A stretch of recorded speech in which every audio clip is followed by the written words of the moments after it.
Good morning.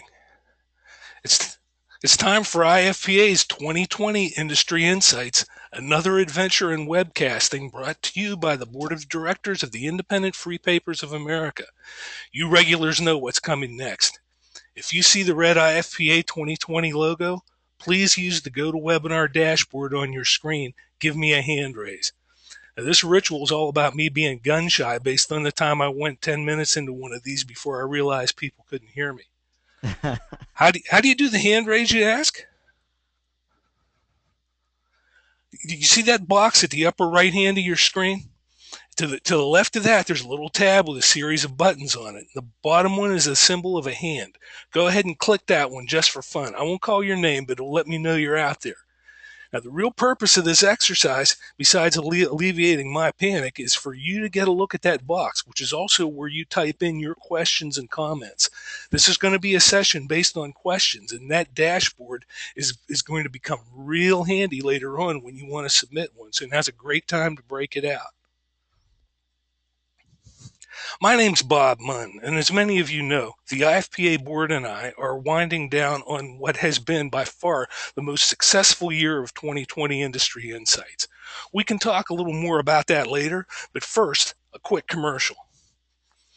With the 7th Annual Publisher Summit coming up in February, it may seem like there's plenty of time to register, but the Publisher Summit veterans know better than that.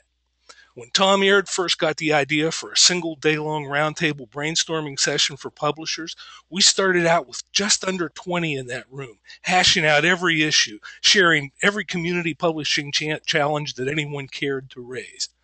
7 years later, we've grown this thing as far as it can go. 50 publishers and general managers in that room are the max, with all the opinions and ideas flying around. It's a great atmosphere to be in, but 50 is the max we can handle in there. The last 2 years, we've had waiting lists at the end, and people were disappointed. Based on the success of last year's new Friends of the Industry segments, the demand is only going to become greater. If you want to rub elbows and trade ideas with the most progressive people in this industry, and oh yeah, you get to stay in Vegas for almost nothing too. If you want all that, the smartest thing you can do once this session ends, go to ifpa.com, get yourself registered. You got that?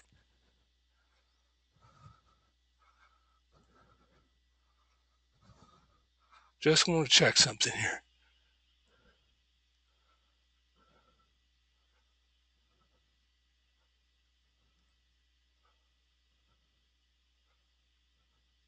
You know what? I don't have one person who raised their hand.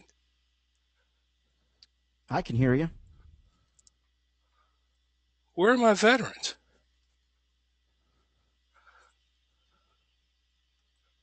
There we go. Thanks, Ashley. There you go. Now we're starting to show some.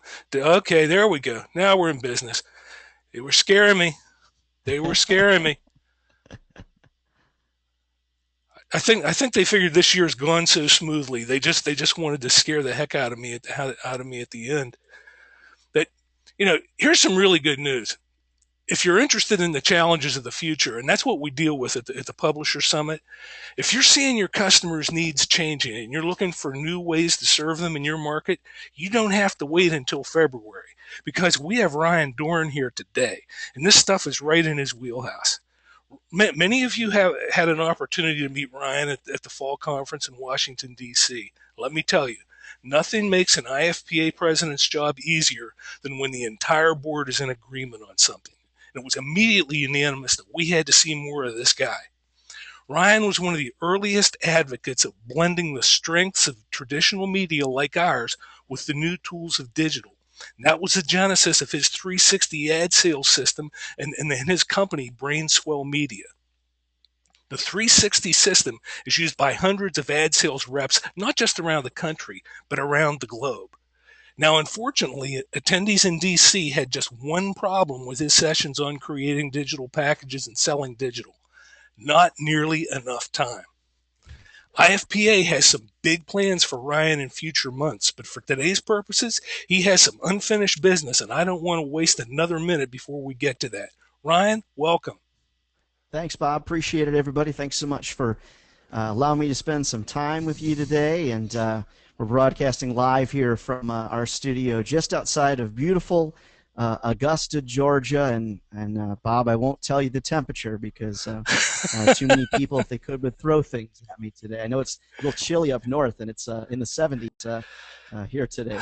Don't get me. Monday was on Monday before I left for Detroit. It was 84 degrees. So Get out of here. I'll just That's pretend I'm in Minneapolis. How's that? no, But yeah, right. I think Okay, Ryan, I know you have some questions people addressed to you after the conference. So between that indeed. and the questions we're going to get live here this morning, and I do want to emphasize to people we've got we want you in the we want you in the loop here too. This is a an interactive session.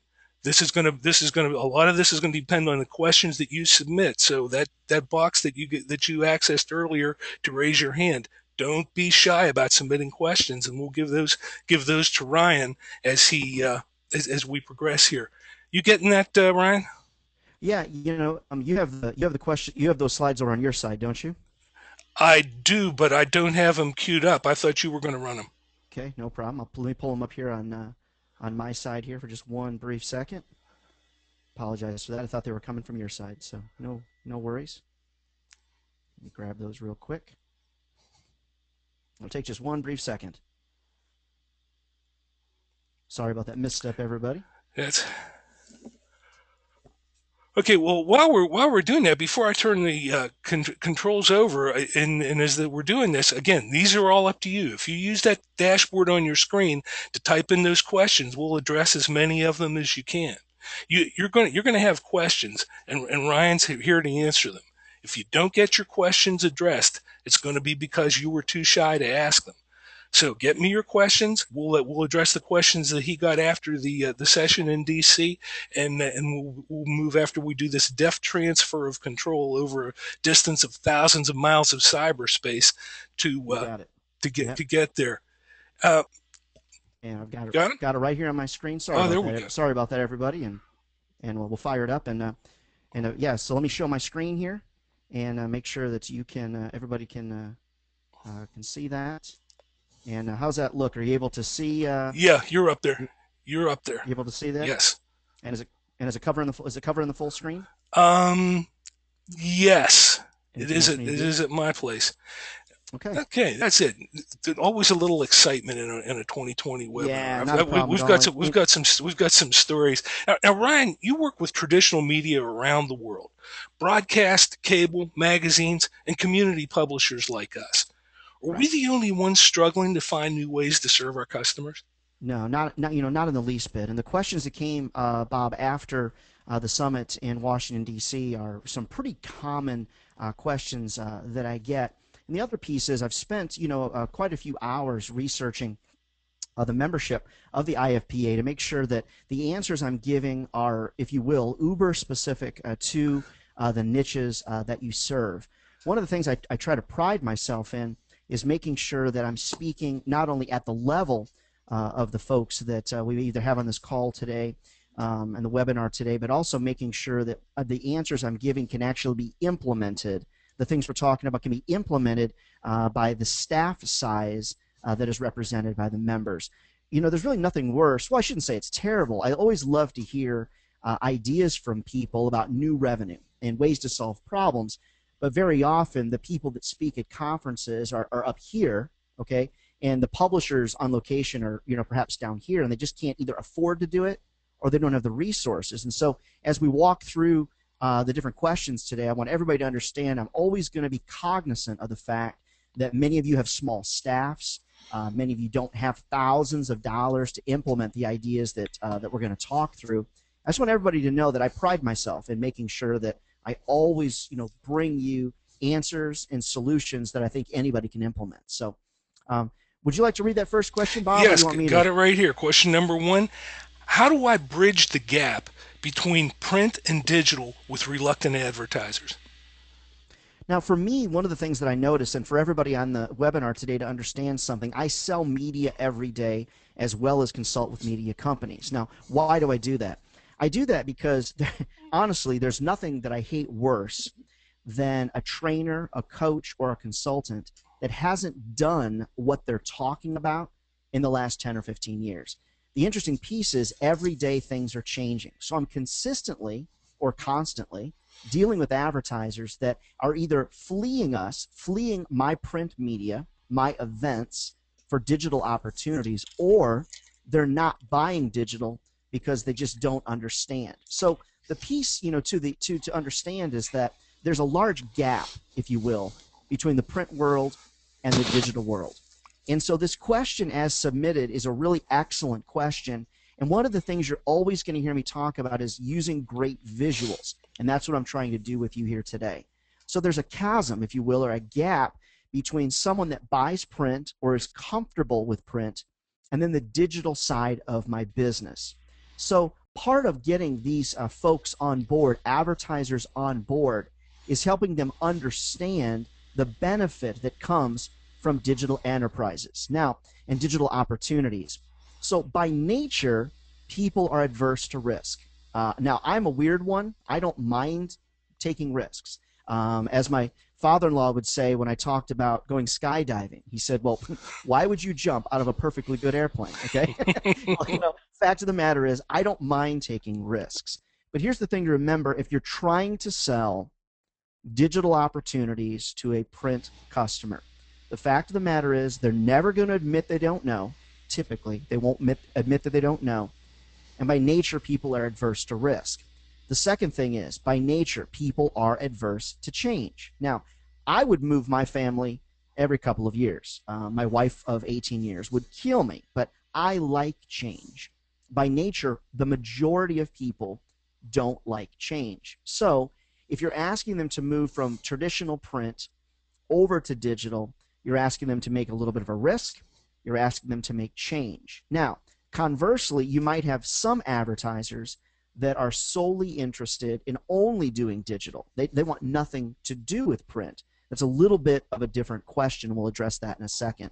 So for now, what we're talking about is the question is getting traditional advertisers, print advertisers, over to the digital side of the business. In my opinion, the fastest way to get an advertiser to overcome risk or change is to share a success story.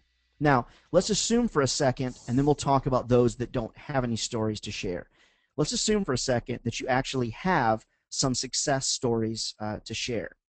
When I'm on a sales call, one of the things that I'm going to train your team to do is, rather than pitch products, opportunities, talk about the readership of the newspaper, talk about the circulation, distribution of the newspaper, the audience of the newspaper, what I'm going to do is immediately talk about advertisers that are running banner ads with us, advertisers that are running classified ads with us on our website, advertisers that are involved with our e-newsletter. I want to share as many success stories at the onset of a sales call as I can, because also by nature, people like to be surrounded by others that are successful. So to that end, I want to have some really good digital success stories. Let me give you an example. There was a lawyer recently that ran ads with one of the community newspapers that I work with. The lawyer saw 2 or 3 new customers because of that ad. One of the customers actually turned into a $10,000 client. The other customer was about a $5,000 client. The ad on the website and the ad in the newspaper and the e-blast cost him a total of $1,500. He was able to turn $1,500 in advertising investment into about $15,000 in business.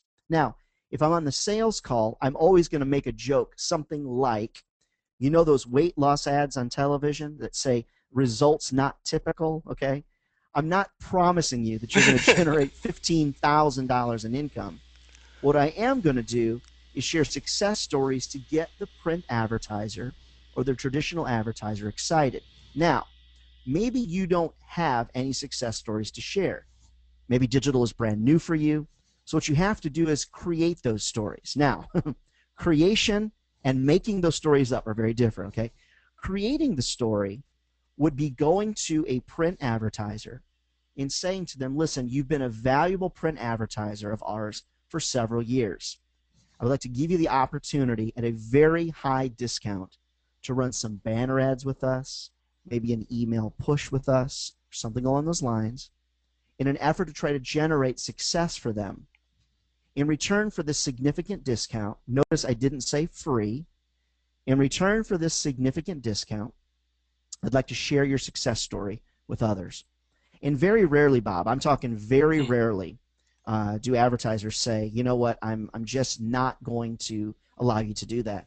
So, to everybody on the webinar today, what I'd love for you to consider and ask your salespeople this. I'd love for you to say, listen, what are your three best, not only advertising success stories, but what are your three success stories in the digital space?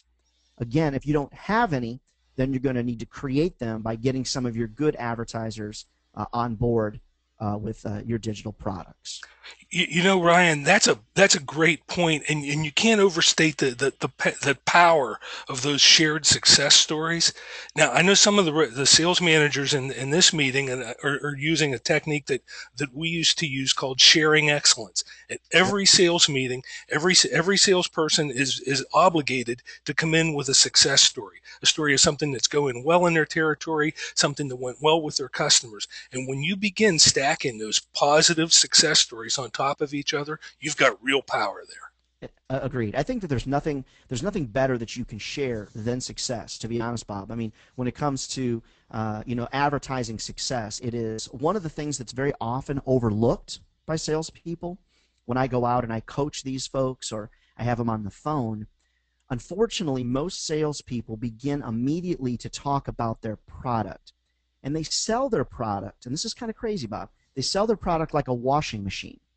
They talk about the features, advantages, and benefits. Yeah. And the problem with that is that unless you share success stories, people have a hard time getting excited about print advertising anymore. They don't wake up in the morning and go, "Oh gosh, I hope Bob or Ryan calls me to sell me a print ad."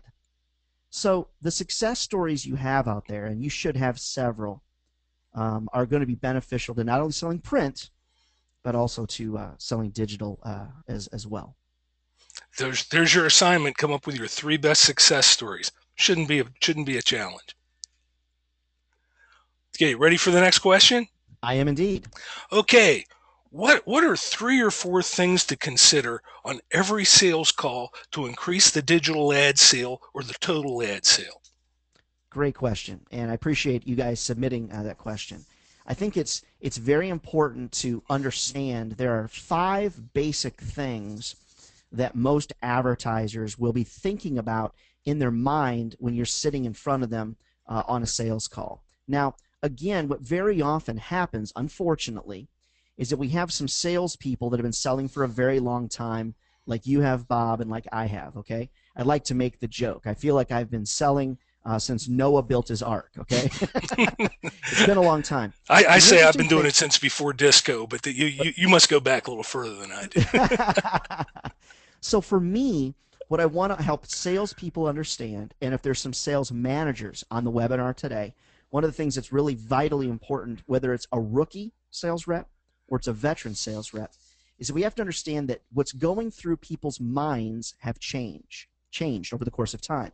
Now, Bob, I remember when you people would call me to place an ad. Okay, that's how long I've been doing this. Now, Hmm. I remember that used to be TV, newspaper, dailies and communities and weeklies, a little bit of magazines and TV. That was about it. There wasn't cable. There really wasn't there wasn't the internet. You couldn't buy a lot of these satellite TV channels and stations and things like that. Now, what I want to do is help everybody understand the five things. So, first of all, the number one thing that most advertisers are considering, and this comes from interviewing over 100 marketing directors and business owners. The first thing they're asking themselves in the back of their mind is, after they realize that this salesperson is not going to waste their time, which is important, how is this ad going to make me money? Or how is this ad going to impact my business? Very often, and this is kind of crazy, Bob, but I'm sure you see it. You Hmm. see it, and everybody in the call sees it as well.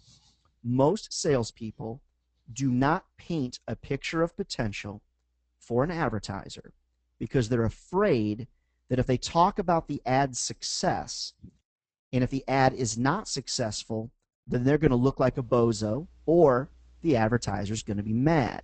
Now, I don't promise anything. I never say I'm going to help you sell 50 cars or I'm going to move 55 mountain bikes. But I try to help them understand a picture of potential by asking good questions. One question I always ask is I will say, what would one new customer mean to you? And please be specific. And that gives me a general idea of how many things, products, service signups, cars, whatever. It gives me a nice idea of how many things they would need to sell or have happen to their business for them to be happy. And the reason I focus on this, and some people say I go a little overboard on painting pictures of potential. For me, I focus on it because I'm all about managing expectations. What if an advertiser of a bike shop in a small town says to me, I need to sell 50 mountain bikes to be happy? Well, geez, I mean, I think my response would be, wouldn't that be nice? I mean, I'd be in the bike business if I could promise that.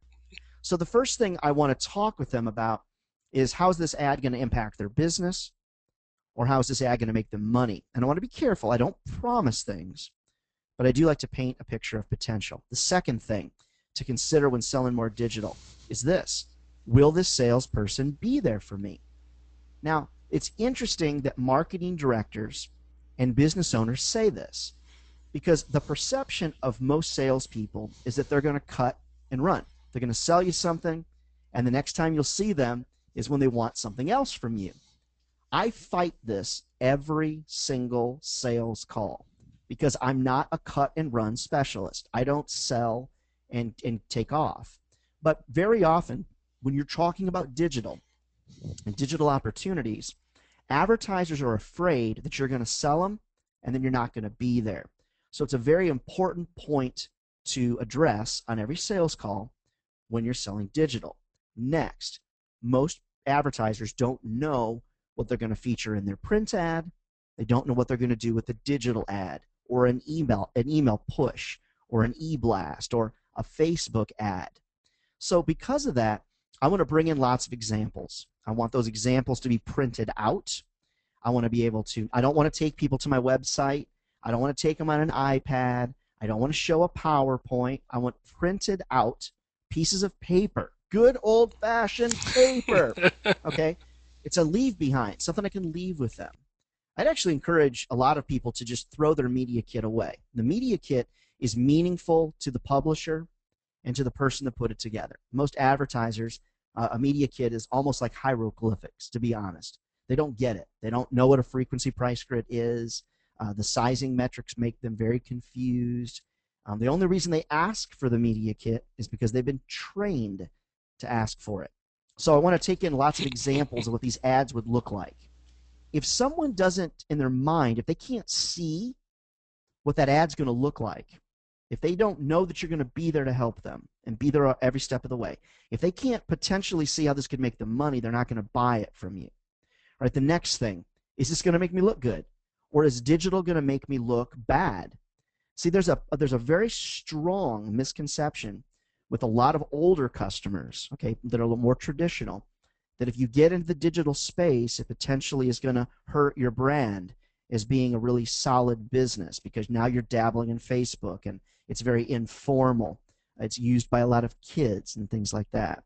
So we want to talk through those things.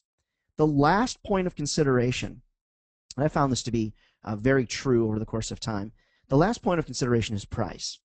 See, all salespeople fixate on the price, and they're worried that it's going to be too expensive and that that's going to be the first objection. The reason that price is the number one objection that most people get on a sales call is because either A, you fixated on it, or you've done a bad job differentiating yourself from the competition. I just did an hour-and-a-half seminar on the price-driven sale and how to avoid the price-driven sale. The reason it always comes down to price is not because somebody's broke. Now, many advertisers are broke. I get it, okay? It's usually not because they're broke. It's because they don't understand what's going to happen or could happen from that ad, or they don't understand the ad, or you have not differentiated yourself from the competition. People, and I think you'll agree with this, Bob, people will pay more for something if they understand what they're getting. The example I gave in D.C., and I know I gave it in D.C. because I give it all the time. People buy a Lexus, even though they know it's a high-end Camry or high-end Toyota. Why? Because they understand. People buy an Audi because it's a high, even though they know it's a high-end Volkswagen. Yeah, it's got more bells and whistles, but quite honestly, it's almost the same engine. It's almost the same car. It's just dressed up. It's got a shiny bow on it. So we know that people will pay more for something if they accurately understand what it is that they're getting. Now, again, some advertisers are just broke, flat out. I mean, they're just broke. They don't have any more money, and that's a little bit of a different conversation. But these are the five things, on that question, Bob. I mean, Hmm. these are the five things that I would always walk through, if you will, on every single sales call. If you show them the value, they'll find the money. Yeah, typically they will. Yep, yep. I know exactly where you're coming from on that. We have a couple questions coming in. One of Sure. them is being rephrased, I think, even as we speak. So wait, I do have an observation here from Boyd, who mentions that he's done away with his media kit, and now they give out a product guide, which is a great way to move. Following up on what you had mentioned before, I like it. gives maps and examples. But I like it. as you say, the media kit, the way sometimes that we justify our own existence more as publishers Well, rather it's than. also Go ahead. it's also expensive. The interesting piece is, and this is not a sales pitch. It's just a Mhm. fact. I've actually told some sales managers and publishers the amount of money you spent on your media kit. If you spent that on training your sales team, you'd be miles and miles down the road, because I can sell off of three sheets. A pricing grid, a data sheet, and something that shows a product guide. To Mhm. Boyd's point, I think Yeah, that's great. yeah. That's it. Ready for the next question? You bet. Okay. No matter what I present, advertisers seem adverse to digital, and many times don't want print either. They're just broke. What now? The interesting piece is, this is very, very common, especially if you're dealing with smaller advertisers. And so I always like to remind them that an interesting thing happens when you don't advertise. Do you know what it is? And they'll kind of look at you and I'll say nothing. Okay. There is a certain set of advertisers that honestly, they barely are keeping their doors open. And so there's a couple things that you may consider suggesting to them. One, they may need to restructure. You may need to point them to a tool or a resource that will help them in restructuring their business. There are a lot of business owners out there today in our local marketplaces that quite honestly are heavy on staff, because they would rather almost go out of business than cut staff back or cut hours back. It's a point of pride. So in your local marketplace, you might find a business consultant, and you might be able to point them in the right direction. Now, another side of that is, you need to make it very easy for an advertiser to buy digital products and to buy your products from you. Very often, business owners can find money if you make it really easy for them to buy media from you. One of the problems that I see, Bob, across the board with the media companies I work with around the globe — I just came back from Germany, which was a very interesting trip. I was with 40 German publishers in Berlin for 2 days, and they're having the same problems there. If someone's broke, they typically will find some money, but if you make it too hard for them to buy from you, like if you present them a frequency grid, try to make it just really, really tough for them, they're not going to buy and they're not going to find the money. I like to tell my publishers this: you need to create, a path of least resistance in all that you do as a salesperson. Everything that you present needs to be crazy easy for them to buy. Now, those of you that were with me in DC, you notice we talked, for an entire hour about packages. Packages make it very, very easy for someone to buy from you. Now, if somebody's broke, the packages aren't gonna help. But what I have found is that people will free up their purse strings if they understand, if they really get it. Now, one of the things I shared in DC, and we'll share it again today briefly, is that 86% of people are visual learners. Chet Holmes, who passed away a couple years ago, wrote one of the best sales books of all time, and it was called The Ultimate Sales Machine. One of his 12 points of sales success is visuals. If you look back, there's a book. It's called Everything You Know in Life, Need to Know in Life, You Learned in Kindergarten. not that long ago, I was in a kindergarten classroom visiting a friend and that teaches, and I looked around the room, and it's interesting that in teaching first and second grade, there's a lot of visuals that are learned. Now, I'm not saying are used. I'm not saying you should treat your advertisers like first graders, but hey, if it works.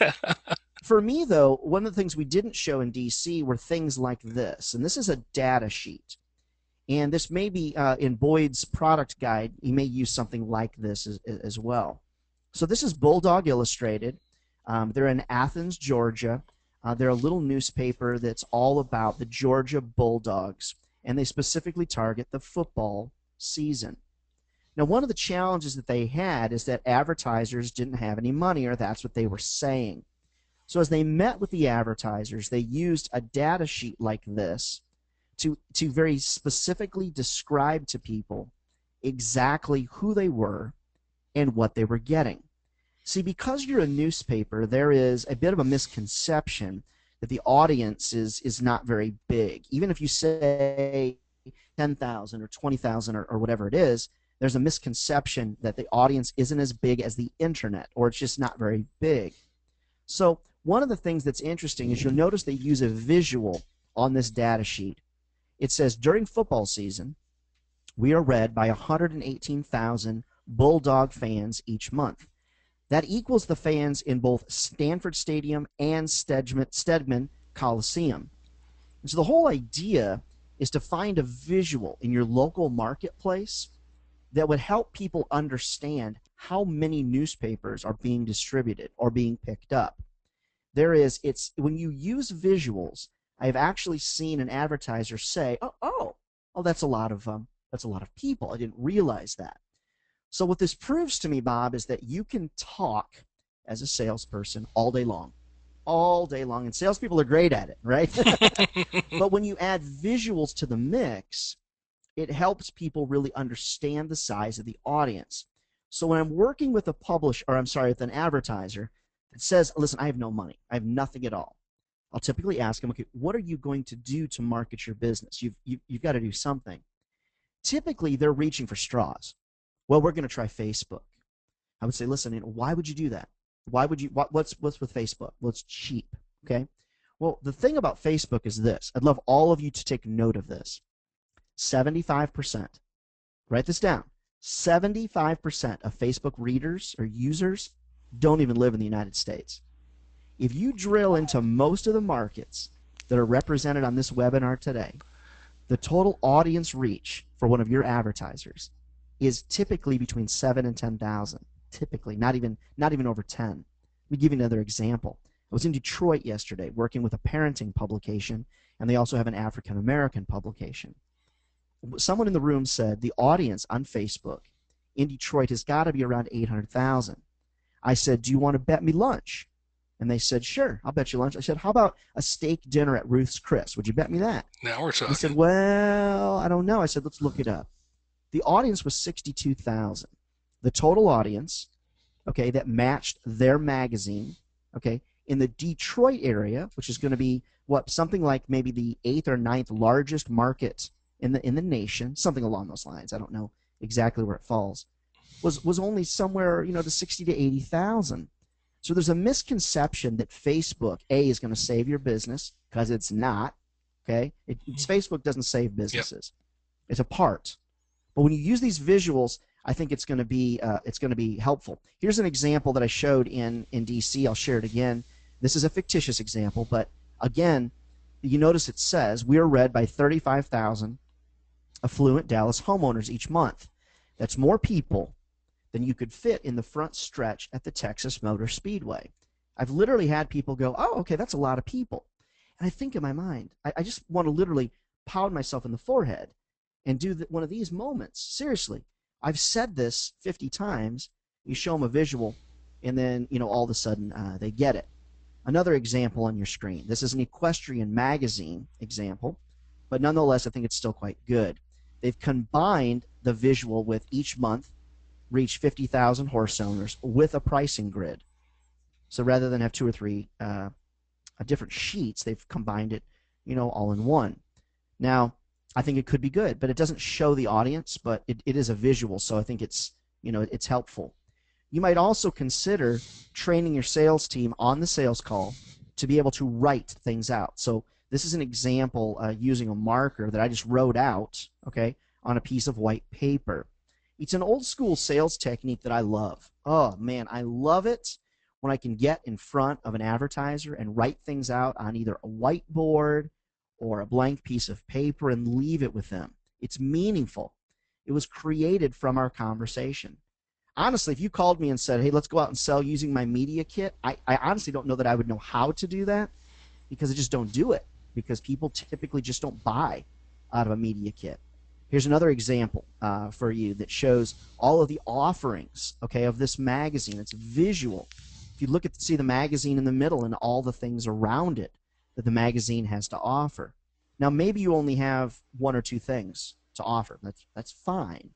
But visuals is where it's gonna honestly it's gonna save the day. So Bob, I really believe that visuals and using visuals will change the sales game for community newspapers, large and small. I saw it in Austin, Texas. They've been doing it with their community newspaper group. I've seen it in the greater Atlanta area with the Southern Community Newspaper Group there. So I think that changing to a visual approach and telling your salespeople to shut up and use more visuals is going to change the game for. And if you don't do it, somebody else will. So you might as well step up and get going on it. Those visuals are a great way to take a good message and turn it into something that's powerful and profound. And that's and we all have them in our markets, a frame of reference that we can use to make our message that much more vibrant. Agreed. Agreed. Couple of quick clerical notes here for those of you folks. If you first of all, on the questions, Michael, I sent you a message back. I want to get your question asked, but I want to make sure I ask it in the right way. So take a look at that if you would. And the rest of you, if you have questions, this is an interactive process, so be sure to get them in here to us. I well, I do have one other note here, but I'll get to it later. You ready for the next question? Absolutely. Okay. I have several new salespeople. They're great people, but they're not selling despite what I have told them. Help on that. You can probably knock that out in about a minute and a half, right? Hire a consultant. Yeah, because you know what I do. What I do every day is I say exactly what you say to your sales team, and they always say, "Gosh, that Ryan guy, he is so brilliant." I do it all the The time. late So the late great Bum Phillips used to say, "An expert is anybody who's 50 or more miles away from home." exactly, exactly. For me, I think the answer to that is in helping these salespeople understand that perfecting their pitch is not going to get them anywhere. Perfecting their elevator pitch is not going to get them very far. I think it's important, but instead, what I want to do is I want to train salespeople to be great conversationalists. Bob, I don't know if you notice this the way that I do, but I think you probably do. People having a conversation, the art of having a conversation is really lost, especially on the younger generations. And having a conversation with an advertiser is so much more important than pitching them something. People don't like to be pitched. Now, when we used to live in the day and time that you would have only four options, you could really make just a sales presentation and off you'd go. For me, it's all about asking really good questions. Let me share a couple of these with you. And what are your 10 critical questions that I always ask? One of them is, what does one new customer mean to you? And I think that's a lot better question Mm-hmm. to ask than, Sure. tell me about your 2014 marketing plans. Here's Mm-hmm. one never to ask. Never ask this. Tell me more about your business. I mean, that's a horrible question because there's this little device called the internet that you can find out about their business. The other piece is, because of the internet, very often many salespeople will go onto the call and will tell the advertiser about their business, and that's bad as well. So a better question is, what does one new customer mean to you? Another good question, how many new customers would we need to bring you to pay for this ad? Now, many sales reps will not ask this question because they're chicken. That's the first thing. And because they're afraid they're making promises they can't keep. Guys, I'm not advocating that you promise somebody's going to bring in 50 new customers. I want to manage expectations. There's a woman that I worked with, a great saleswoman that has been selling for a long time, and she is the queen of managing expectations. Her name is Mary. And Mary is an A type personality. She's a real go getter. I guess she's in her 50s. I don't really always pay attention to that. She's been selling a long time. She asks great questions. She's great at managing expectations. So I think if you're trying to get your salespeople to get on board, or you have new salespeople that are coming in, it's not about what you're saying to them per se. It's about helping them understand how people are buying these days.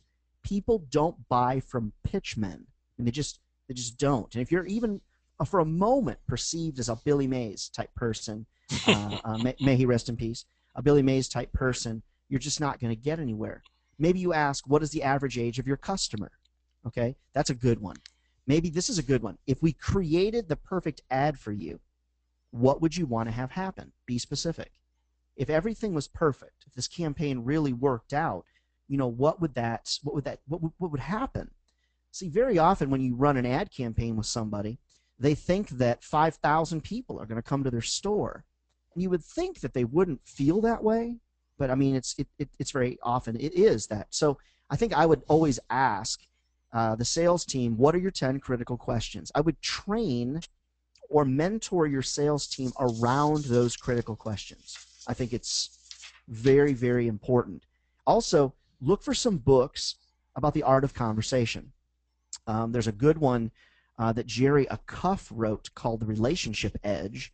It's a good one on building relationships, but that art of conversation is lost. I'm trying to teach my kids the art of conversation because their conversation is with a Game Boy or with their phone, okay? And they're not talking to anybody. And the art of conversation, I think, is lost. So that would be my best advice on that. Yeah, Ryan, don't you find that probably the acid test for how far a person's progressed as a salesperson is how much they grasp that concept and embrace that concept of the power of questions? I do. I do. I think if you look at veteran sales reps, they're great conversationalists. Now, if you have somebody on your team that's a pitch man or a pitch woman, I think that you need to pull them aside. And if they're not having success, when publishers call me, Bob, and they say I've got great people, but they're not successful, or they're not doing what I say, okay, Hmm. then something's off. I'm going to bet they're pitching. They're pitching products, and people today hate to be pitched. They just hate it. Ryan, you had a great line in one of the earlier segments. I wrote it down here. When you paint a picture of potential by asking good questions, I have been looking for a way to say that for 5 years, and that's the best I've ever heard. I've ever heard that expressed. You paint Good. a Hey, that picture of potential by asking good questions, because what happens then is the answer to that question belongs to the customer, right. and the idea of your value becomes the customer's idea rather than yours, and that It, has it does. power. It does. The other piece, though, remember something as you're painting that picture. Be careful about giving them the brush because very often, very often the painting will go awry. Okay, so as you're painting that picture, paint it, make and complete it. When I was a kid, my mom was an artist, and she would hate it when we would interrupt in the middle of a painting and say, "What are you painting, Mom? That doesn't look like a tree." I mean, she's not done yet. So don't give them the paintbrush, but paint a nice picture. Leave that picture in the mind, just like you said. It creates the picture for them that they can, that sticks with them. So And another thing, and you might want to speak to this, Ryan. Uh, I was stealing ideas from another webinar yesterday, and a veteran sales manager lamented that the real lost opportunity in sales training is the failure to follow up and reinforce information once people have it. It's one thing. It's one thing to tell them. It's one thing to give them the information, but the follow up and the practice and the repetition is really where the rubber meets the road, isn't it? no, it really is, and that's it's so important for salespeople to understand the power of practicing. Um, quite honestly, at Michael Jordan at the height of his career, probably never needed to shoot another free throw, but he did. Tiger Woods, despite all of his personal issues, hits hundreds of golf balls a week. I'm good at what I do because I do it all the time. Salespeople, however, think because they're in front of advertisers all the time that they don't need to practice. And quite honestly, it's not the case. When it comes to being a good salesperson, practice makes perfect. Always be a student, and always be looking for opportunities to practice with your boss, your spouse, your iPhone. I mean, all kinds of things like that.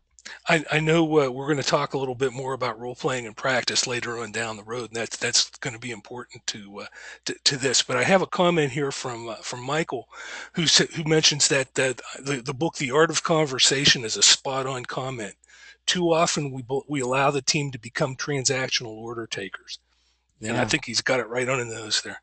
yeah, I agree. I agree 100% with Michael. And the fact of the matter is, if I'm hiring a new salesperson, Bob, I'd almost rather hire somebody that didn't have media experience, but that actually could have good conversations with people. I Hmm. think they're a lot more trustworthy. I think you're going to get a lot further down the road because a lot of media salespeople are pitchmen, and people just don't like that. I mean, people just they're very turned off by people that pitch products. At least that's been my experience. Yep, yep, I'm with you. You ready for another question? Yeah, sure. Okay, how do I explain to an advertiser that they need to add web to their ad buy when print is working just fine for them? Sure. It's a really good question. The one of the things I always like to point out to the advertiser is that we live in a world where people are bombarded with advertising. Okay, and so one of the things that I like to always ask is, what are you doing to be seen more often? Okay, and I think it's an important question to ask. Again, here we go back to questions because it used to be TV, radio, a few things, and now experts tell us that an ad message must be seen 20 to 35 times before a consumer takes action. Now, I remember it wasn't that long ago that I was in college, but I remember marketing professors, and still a lot of articles are written about this that are wrong, where they say the magic number is 7. And I find that very hard to believe, and I find that very hard for me to wrap my head around. So very often I will ask an advertiser this question, John, how many times do you feel a new customer of yours, brand new customer, needs to see your marketing message before they decide to do business with you? And if they kind of look at you kind of like, what now? I'll ask it again. If you're running ads, how many ads or how many times do you feel a new customer needs to see your ad or your marketing message before they decide to do business with you? And if they say 5, then what I always say is you might be surprised to know that people like Jay Baer, who's the author of the best-selling book, or New York Times best-selling book, Utility, says it's 20 to 35 times. Experts all across the internet say 15 to 20. Say you don't believe that. Say it's 10. It's definitely not 2.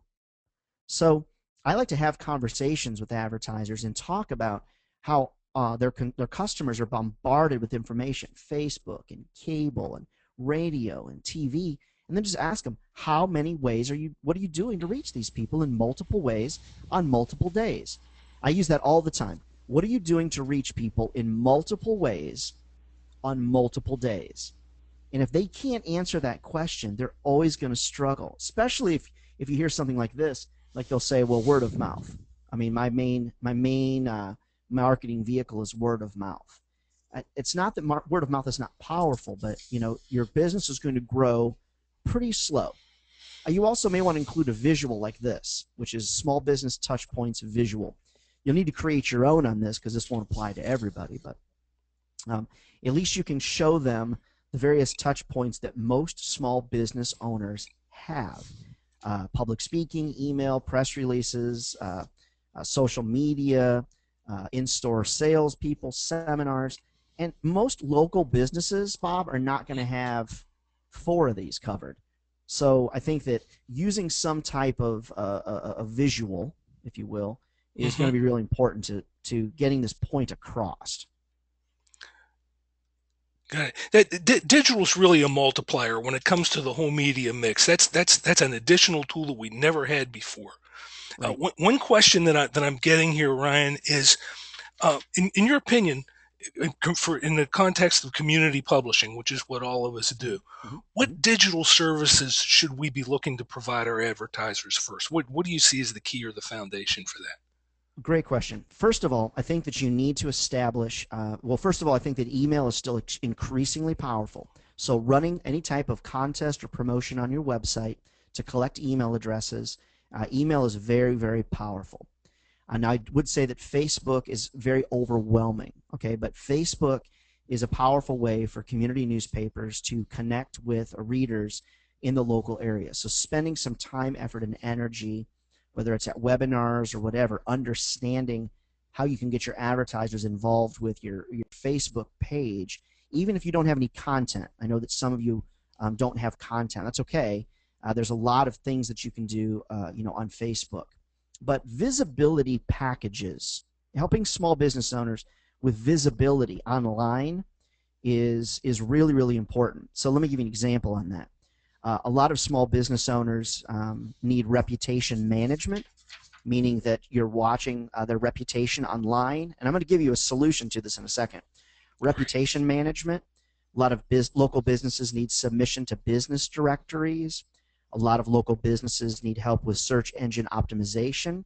Now, I don't expect any IFPA publisher, okay, to get into this media services business on their own, okay? And Mm-hmm. that's why there's companies like CWR Digital that a lot of my customers work with.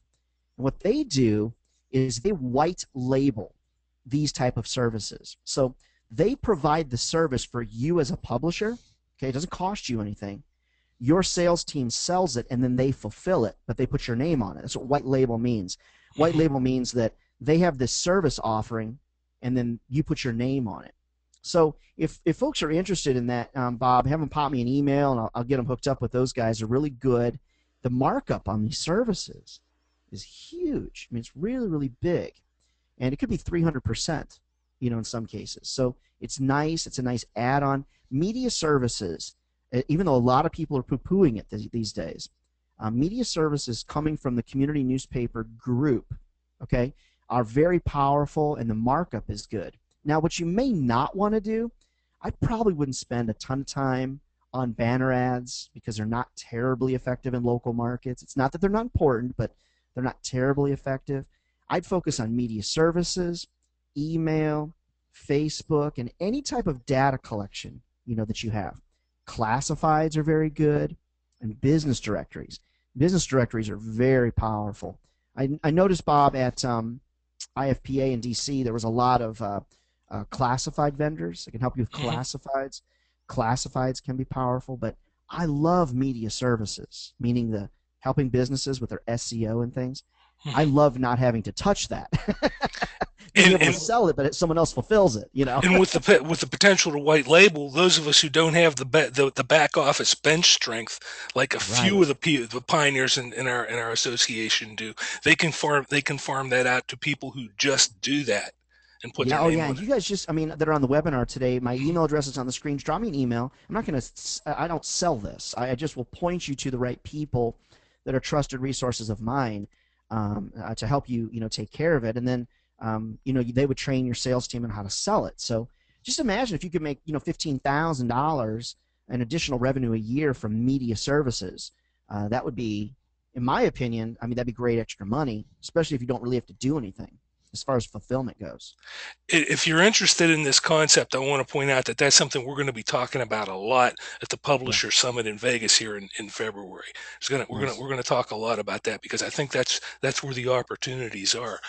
Ryan, I have a request to repeat the paint the picture note or the quote.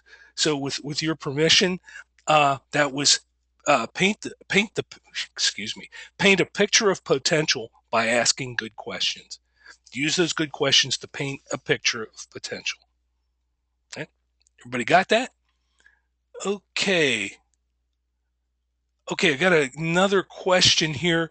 Uh, do you think text messaging slash SMS is a valuable service we should offer clients, Ryan?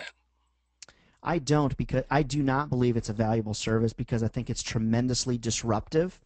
And most people that receive spam texts, that they haven't requested from you, and sometimes even have requested from you, most people find it to be terribly annoying. So this is my opinion, and I guess I'm entitled to give my opinion. My You got opinion the is mic. yeah, I've got the mic, and is I wouldn't spend much time on it. I'll be honest with you. Now, there may be some vendors, that may disagree with me on this, but I have not found any of my publishers that have had tremendous success with SMS advertising. Now, mobile, though, which is not necessarily text or SMS, is very powerful. Let me give you an example. One of the vendors that a lot of my customers work with is a company called Metro Publisher. Let me explain something real briefly. With Metro Publisher, your website automatically works correctly in an iPhone. It doesn't just work, but it works correctly. It's called responsive website design.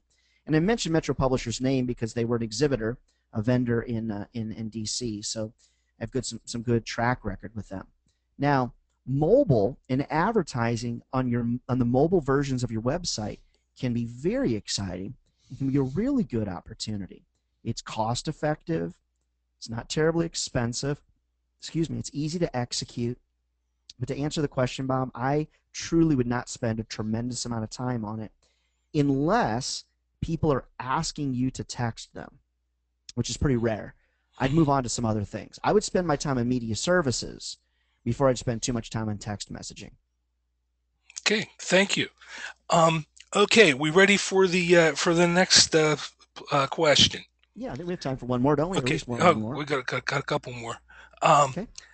Ryan, you mentioned in DC the concept of selling backwards. What do you mean? Can you explain that further? Absolutely. So selling backwards is starting with the advertiser and building from there.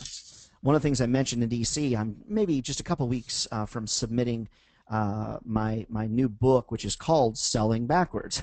Interestingly enough. Okay, so here's the concept: you start with the advertiser first, and you build advertising and marketing programs backwards. So rather than sitting in your office and creating marketing programs for advertisers, you actually go to the advertiser first and specifically ask them what they potentially need, and then you build marketing and advertising programs backwards. You build it from there.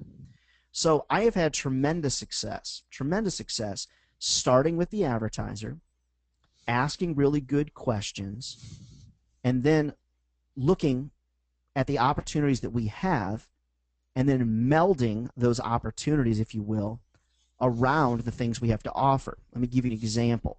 So I'd be on a sales call, and rather than pitching a product, I ask a lot of good questions. I take good notes. Then, as I'm making my presentation of the opportunities that we have, I'm then only going to present the items based upon the conversation that I just had. So if an advertiser had 3 or 4 needs, I would look at our pricing grid or look at the opportunities that we have to offer to them, and I would present the opportunities or highlight or circle or whatever. I would present the opportunities that would answer their needs. So let me give you an example. So I'm with a customer that owns a local bike shop, just as an example, or a car dealer. I'm sitting with the GM or the sales manager. I'm asking questions, and I'm making notes. So they want to increase their visibility. They want to sell 5 more cars each month. They're looking to save money and not spend as much on marketing. So I'm going to then look at my packages, and I'm going to figure out which package would best meet those 3 needs. Whereas what most salespeople do is they don't do that. They don't sell it backwards. Okay. Instead, they go on a sales call. They exchange pleasantries. They maybe use the pricing grid, but they start pitching those products. And they really don't ever match it to exactly what the advertiser needs. Now, let me pause. Most salespeople actually think they do this. They think because in their mind, they know what that advertiser needs. They just don't actually ask the advertiser about it. Remember, advertisers, like most people, are selfish. It needs to be all about them. It's really not about your paper. It's really all about them. So for me, it's important to sell it backwards. Now, You can also take this concept to the next level, which is before you create a package, before you create a marketing opportunity, what you're going to do is you're going to go to the advertiser first and say, hey, we're thinking about creating an e-newsletter that goes out once a week to our readers. Would you like to be involved, and what would you like in that e-newsletter? As an example, maybe you're dealing with, say, 4 car dealers. You go to the car dealers in advance and you say, listen, we're thinking of putting out an automobile e-newsletter on every Wednesday. There's 4 of you. Each one of you would submit to us 1 car that we would feature in that e-newsletter. Would you be interested? It's easier to sell it backwards, get buy-in from the beginning rather than create the program and then go Sure. sell it to them. So that's the concept. Sure. Excellent. I had an observation here. Someone says needs analysis and gap analysis disguised as conversation are critical. Another Yes. spot on observation by Ryan. Yeah, and here's the thing about needs analysis, because I love it. There is a great sales system called integrity selling, and I love the idea of integrity selling and the needs analysis. I love it. Okay, so if Hmm. anybody's used that, I'm not poo-pooing the idea. Okay, but disguising it as a conversation and not making it like a formal situation. Most people don't like to have a formal meeting. Let me ask you 10 things. Oh God, I mean, how long is this guy going to be here? So disguising it as a conversation is perfect. It makes a ton of sense. Ton of sense. Excellent. Excellent. Next question. What's a fast way to get advertisers on board to our new digital ideas? Well, honestly, start with the advertiser first. I mean, that's really the fastest way. Go to them and say, what do you feel you need to grow your business? But I'd also like to encourage you to create an advertiser advisory panel. I mean, that's one of the fastest ways. Most publishers don't have an advertiser advisory panel. How do you do it? You invite 5 to 10 key advertisers in for lunch once a quarter. Make it a nice lunch. Don't buy them pizza. Bunch of cheapskates out there. Buy them a nice lunch, okay? Take them someplace nice. You sit them down, you buy them lunch, and then you ask them, listen, our businesses are changing. What do you need help with? From a marketing perspective, what can we bring to you? What are things, rather than us coming to you and just selling you stuff, what are some things we could do for you really feel you need? And then you begin to create advertising relationships through this panel and try to get a bunch of different people on the panel. Maybe a couple car dealers, a lawyer, a couple of retailers, maybe a restaurateur. I mean, I don't know that you want that a lot of you make it a good mix. But quite honestly, I mean, that is the fastest way. Create an advertiser advisory board. If you don't do it in 2014, shame on you, because it's so easy to do, and your advertisers will blow your mind, and they'll give you input that you never ever would have thought of. If you're working with me and you don't have an advertiser advisory panel, it makes it very difficult for me and your sales manager to do our jobs. The other side of the power of questions is people like to be asked. They do. And come on now. Advertisers will always give their opinion, please. Okay, we're coming. Okay, now this is the last structured question we have. So if any of you have something you want to get in and get in front of Ryan here this morning, this is going to be your last shot at it. And I see we just got one. Uh, excuse me. But anyway, here's the key question, and we could go on this one for a while. How Sure. often should my sales team role play? Well, first of all, I think you want to probably call it something different, because every salesperson hates role play. Okay. Now, what you have to do is you have to help the sales team vividly understand that practice makes perfect. You have to help them, and it may take someone like me or someone like me, okay, to be able to explain to them what you know, and that is a simple fact: is that they practice on their advertisers. It's sort of like going to a play, and the director comes out and says, "Hey, thanks so much for paying $50. Welcome to our first night of rehearsal." And you're thinking, "What? First night of rehearsal? Are you kidding me? I mean, this is ridiculous. I paid $50 or $100 to see this play."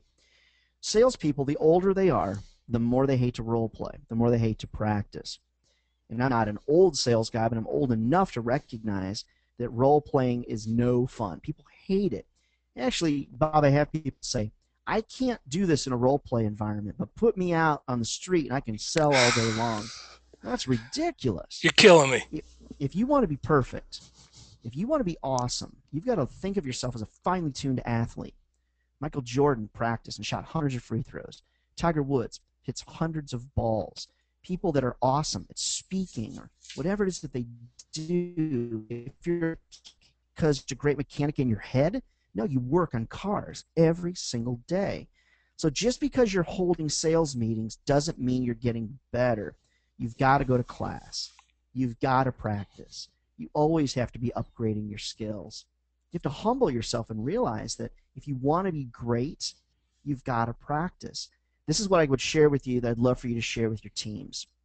The sales reps that I work with and in general that practice, that are really, really dedicated to perfecting their craft, you can grow your personal revenue by 35% if you practice with someone that will help you. Practice leaving voicemails, practice writing emails. Some salespeople, they can't spell. They have horrible grammar. I was just working with a guy last week. His emails were so bad, you would have sworn my 11-year-old could write better emails. This guy has been selling for 25 years. Refused to role play. Finally, I got him to do it, to come in with me and role play, and he's rocking it. So asking questions, good questions, requires practice. You guys, you have to convince your team to practice. And guess what? It's not a optional thing. It's required. So once a week, we're getting together and we're role playing. We're giving each other constructive criticism. And if they don't want to do it, then guess what? There's an exit door. And if you want to be great, you can't keep poor salespeople on board. Just can't.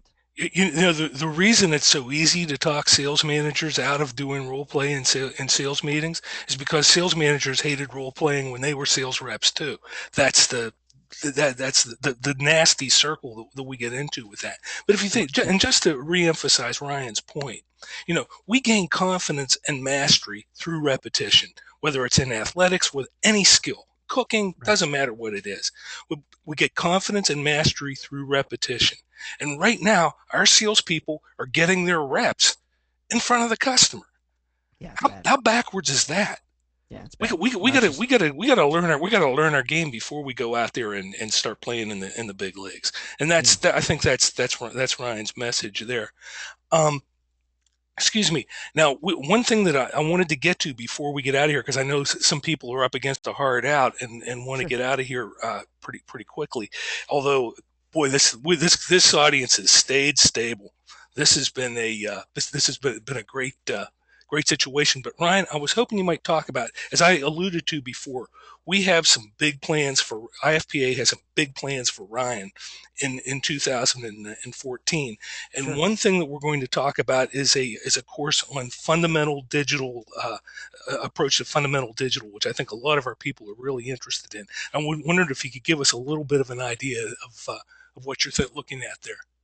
Sure. So what I'm proposing, is that we're actually going to create here in my studio at 360 Ad Sales. We're actually going to create a series of videos. One of which is Digital 101, which allows to be a sales team a series of videos that they would be able to watch that would really specifically talk about what is an ad impression, what are unique users to your website, what does website traffic mean, how do we price our digital assets. And so I think that as we work together, my company and the IFPA, I think we'll create, if you guys are interested, a series of videos that you'll be able to share not only with your sales managers, but also with your sales team to help grow the digital sales side of the business. Also, there's a lot of fundamentals, though. A lot of fundamentals, Bob, that I think are going to be, really important for us to address in those videos. So I think the first one would be a complete digital guide. Really go through what does web traffic mean to banner ad sizing and things like that. I think that'd be a great first one, and love to get rolling on that. And I think it's also a great member benefit. Yep. IFPA members can check it out. Yeah, we've seen some preliminary stuff on this, and I know a couple of our board members have taken a look at it, and we're excited Good, about where this is going to go. good. We're So going to yeah, have a lot of fun we'll with get this, rocking on that near the and Christmas of course on the we can Christmas all break. look forward to seeing Ryan backing us when the pirate ship pulls into the Caribe Royale at the in September next year at our conference with the with Community Papers of Florida and SAPA. That's going to be a rocking good time. So That'd be great. we've got Thanks a for the lot in invitation. front of us in 2014. Now, I'm sorry we didn't get to everybody. We got a couple of more questions now, but we've got to be moving along. I'll push those along to Ryan, and he can address those offline Happy for to. you if you wish. But Ryan's given us a lot to think about, and I want to thank him for each of you. Those of you who have further questions, as I said, Ryan's here because he wants to help you get those questions answered, and we'll see that gets done. Now, has everyone in here today downloaded the new IFPA app from the Apple App Store? All you have to do is go to the App Store, search on the term IFPA. This makes your iPhone and iPad ground zero for all your IFPA resources. You know, a lot of people in DC began using it for all the conference details, and there continues to be a lot of conversation surrounding the potential for this app. Now, in particular, for our purposes right now, one of those little buttons on that screen that you're looking at will take you to the recordings of our past 2020 sessions, just like this one. Now, to give you an idea, in the spirit of our new app, which puts a library of these past 2020 archived content, this content in your fingertips, and hopefully soon, this very session today, if I've done everything right, let's take a quick minute and take a look at what we've been through in the last 3 years. The first year was primarily sales training, and the and what which took place before we figured out that we could actually record these things. Since none of that sales training that I did in those sessions is up there, but in the first session that we did of the 2020s in January 2011, you can't go to a publishing conference anywhere anymore and not hear about publishers taking on the role of a digital agency. Dan Buendo and Mark Helmer, the fathers of 2020, by the way, this whole thing was their idea. We're talking about this 2.5 years ago, and they had been in it for years before that. This is the kind of recording we did, and it's kind of primitive. In fact, we probably should do that session over again, but the material's still more than relevant. It's vital. Now, Dan and Mark are guys who don't need that back office stuff with the white labeling that Ryan and I were talking about before, but this is a good way to see how these guys handle it. The next Our next session, Luann Sorensen and Tina Dentner from Metro Creative Graphics followed that up with a look at the way their service helped blend print and online campaigns for your customers. Then we had one of our board members, Brian Rushing from Houma, Louisiana, show us how he supplements his free publication with a spectacular community magazine, Point of View.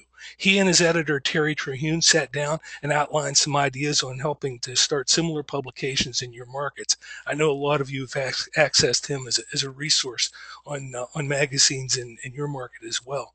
The next month, Barb Perry and Doug Fabian were in here discussing promotions and programs that they used internally to keep their sales teams fresh and on point. Now, this one, if you'll remember, was produced from a hotel room in Atlanta, which taught us that we don't want to do that anymore. The highlight for me was when the maid came into the room in the middle of it to change the room. That was kind of exciting. And this is a topic that really blew up. Huge interest in using the iPad as a sales team tool, and it happened, like so many things do, because of a conversation at a conference. A bunch of us were talking about this around the table, and JW kept saying, "Yep, we do that. Yep, we do that too." And one of our first popular 2020 topics was born. If any of you haven't seen this one, there's stuff in there that I'm still using in my training today.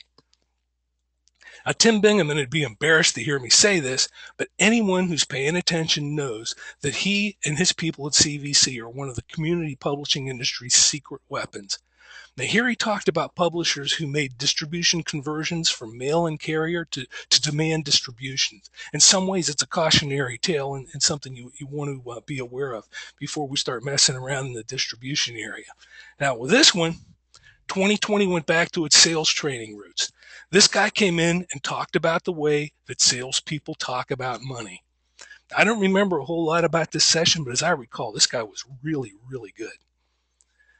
Justin Jarena came in to show us how SiteSwan empowered traditional publishers to build websites for their customers. A number of publishers who adopted this have success stories, and it's one of many examples of the way IFPA's industry vendors are really the research and development arm of our industry. There's just so much that we can learn from folks like Justin. Now, website development is a key element of the digital agency, and that brought Dan Buendo back to us again to show us how their agency, Envision Marketing, manages client Facebook presences and gets paid for it. Joe Nicastro continues to be one of our industry's most prolific innovators. He came in to show us how he uses technology to do the job, by his calculation, of a half dozen salespeople in his 7 monthly publications. Barb Perry was back in here to talk about the opportunities in selling CADNet ads. Now, there are people, and I'm not going to name names, who have built 7-figure businesses based on hooking publishing association classified programs up with the right advertisers. I know it drives Barb crazy to think of all the money that we're leaving on the table out there. It's an interesting session, and one that you can catch again on YouTube. Our buddy J.W. Owens was back for a triumphant return after his gangbusters presentation on the iPad. This one focused on apps that salespeople use on all their mobile devices to enhance productivity. Again, well worth the time you'd invest to watch it. And speaking of vendors performing the research and development function for our industry, Ken Hubert is a publisher in suburban Milwaukee who's on the leading edge of mobile advertising solutions. Ken's approach to publishing is truly innovative, one you should know more about. Check out his YouTube video as well. Lee Little from Bar Z Adventures was in here a couple of months ago. Lee was also one of our friends of the industry in Las Vegas last year at the Publisher Summit, but he was explaining his approach to building custom apps. I just saw one that he did for JW and Glenn Fetzner down in Florida. Use your own judgment, but I think they've really taken it to another level. Just last month, we had Jack Ratch from Block Electronic News Network in here with a story of how he helped a small group of weeklies make a $45,000 swing in the profitability of their websites through the money he was either able to save them on hosting and maintenance, as well as the national advertising he was able to place for them. He also introduced us to the concept of responsive technology, which offered a whole new outlook on the way we may be approaching our mobile initiatives. And finally, I saved this one for last because it has been by far our most popular session. Joe Mathis' innovative approach to auto dealer advertising really must be seen. And from the numbers I see on YouTube, you probably have. But Joe's approach is a textbook example of what an innovative publisher can do for his customers when the deal goes down. As I said before, most of these sessions are available through our YouTube channel, links from the IFPA.com website, or directly through the new IFPA app. There's 3 roads to Rome there that you can use. Just go to the Apple App Store, search on IFPA, take your free download. Just another example of IFPA helping you get in front of this fast-moving industry. That's 2020 for another year. I want to thank IFPA for the opportunity to share those hours with you, and I look forward to more in the future. But in the meantime, this is Bob Munn, speaking for Ryan Dohrn and the entire IFPA Board of Directors, saying, the future doesn't begin tomorrow. It's starting right now, this instant, with what you plan to do with the ideas you saw today. There's still plenty of time today to help your customers make some money, and you're just the folks to do it. Have a great day, everyone, and thanks for stopping in.